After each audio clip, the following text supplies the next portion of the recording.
Welcome back to Yellow Pill. In today's video, we're diving into a crucial topic. Why is marriage dying in a fiat world? For generations, marriage has been seen as the foundation of society, but today we're seeing a major breakdown of this contract. We'll explore how fiat money, societal shifts, and the changing roles of men and women are contributing to the decline of marriage and the growing number of women opting out of this traditional institution.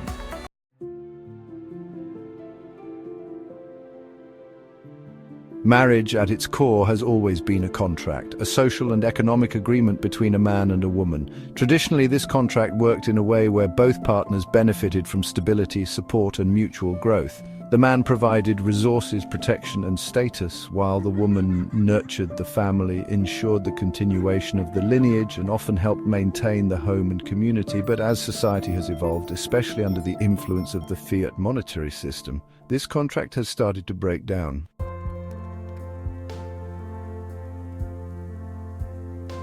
So how does fiat money play a role in this breakdown? Fiat money, as we know, is currency controlled by the government, and it's subject to inflation and manipulation.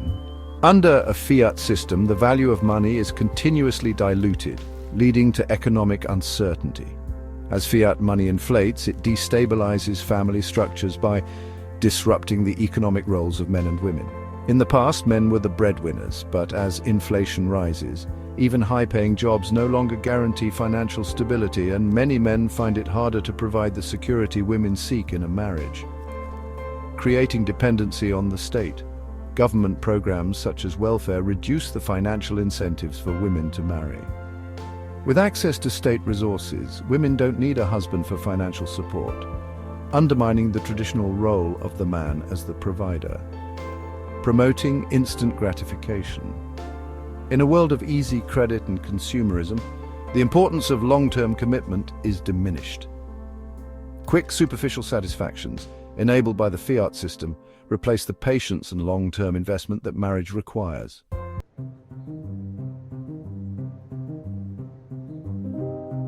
Alongside the economic effects of fiat, there's been a shift in traditional gender roles. The sexual revolution, feminism, and changes in social expectations have led many women to pursue independence and career success, often at the cost of family life. In this new world, many women no longer see marriage as necessary for security or fulfillment. They are more focused on their own career goals, status, and immediate desires. In many cases, they are taught to prioritize these over family and long-term relationships.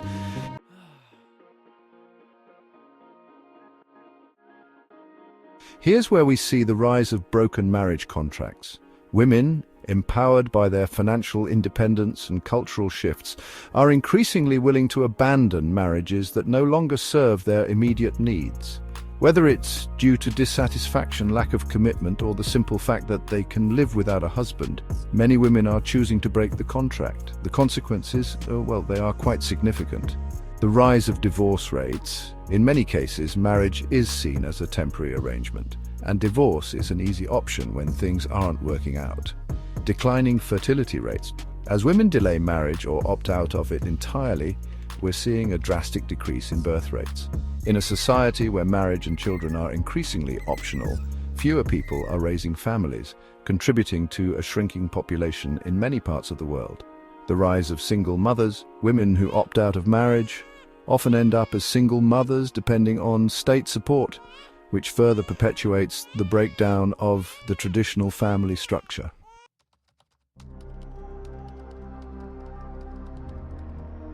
An often overlooked factor in the rise of divorces and the breakdown of marriage contracts is the involvement of third-party organizations.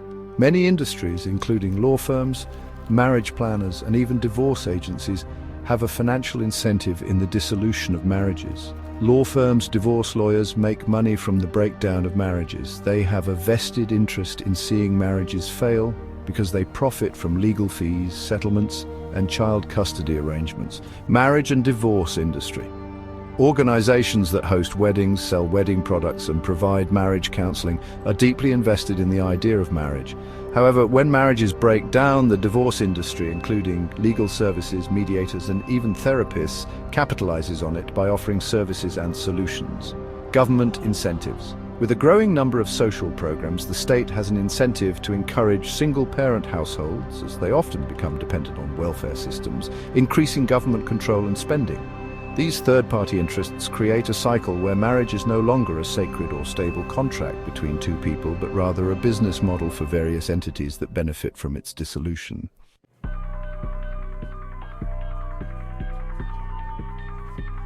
So, why are so many women breaking the marriage contract? The reasons are complex, but here are a few key factors. Economic independence. As women gain financial independence, they no longer need a man for survival.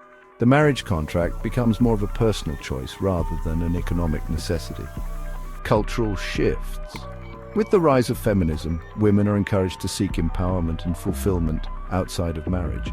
The idea that they must be tied down to a man becomes less appealing. Instant gratification. The society of today, fueled by fiat money and consumerism, promotes short-term pleasure over long-term commitment. Women, like men, are influenced by the desire for immediate rewards and validation.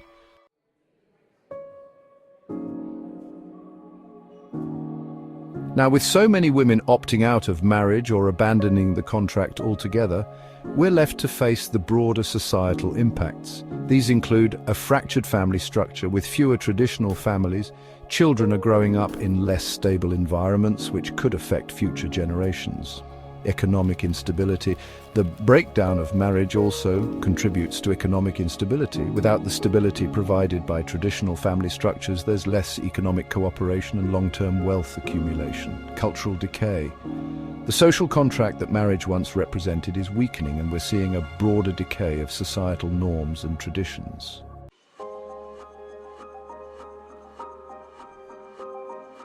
So how can men adapt to this new reality? In a world where the marriage contract is no longer as stable as it once was, men need to take charge of their own futures, develop financial independence. Men must focus on becoming financially self-sufficient and independent rather than relying on a system or a partner for support. Seek value in their relationships. Instead of conforming to traditional expectations, men should prioritize partnerships that align with their goals and values. Understand the changing dynamics. Men should be aware of the shifting gender roles and the economic realities of marriage in a fiat world. This awareness helps men navigate relationships more effectively in today's landscape.